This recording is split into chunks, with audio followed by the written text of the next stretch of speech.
नमस्कार मित्रांनो, स्वागत आहे तुमचं आपल्या यूट्यूब चॅनलमध्ये. नोंदणी व मुद्रांक विभाग भरती परीक्षेची उत्तर तालिका म्हणजेच आन्सर की, निकाल म्हणजेच रिझल्ट आणि अंदाजे कट ऑफ किती जाईल या सगळ्यांबद्दल सविस्तर माहिती आपण या व्हिडिओमध्ये पाहणार आहोत. त्यामुळे व्हिडिओ शेवटपर्यंत नक्की पहा आणि चॅनलला सबस्क्राईब करायला विसरू नका. नोंदणी व मुद्रांक विभागाच्या भरती परीक्षेसंदर्भात अनेक उमेदवार आतुरतेने आन्सर की आणि निकालाची वाट पाहत आहेत.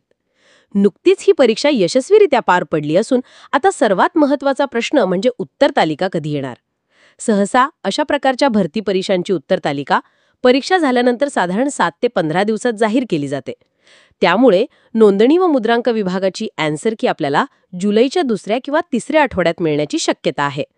ही आन्सर की विभागाच्या अधिकृत संकेतस्थळावर म्हणजेच rfd.maharashtra.government.in येथे उपलब्ध होईल.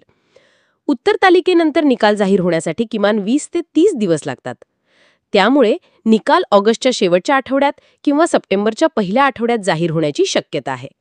निकाल पाहण्यासाठी उमेदवारांनी अधिकृत संकेतस्थळावर आपल्या सीट नंबर व जन्मतारखेच्या आधारे लॉग इन करून निकाल पाहावा लागेल. आता जर आपण कट ऑफ विषयी बोलायचं झालं तर यावर्षीचा पेपर हा मध्यम ते थोडकासा कठीण होता. त्यामुळे संभाव्य कट ऑफ थोडा कमी राहण्याची शक्यता आहे. ओपन प्रवर्गासाठी कट ऑफ अंदाजे 72 ते 78 गुणांदरम्यान, ओबीसी प्रवर्गासाठी 68 ते 74, SC/ST साठी 60 ते 66 आणि EWS साठी 70 ते 75 दरम्यान राहू शकतो. मात्र ही केवळ एक अंदाजित मर्यादा आहे आणि अंतिम कट ऑफ विभागाच्या अधिकृत निकालानंतरच स्पष्ट होईल.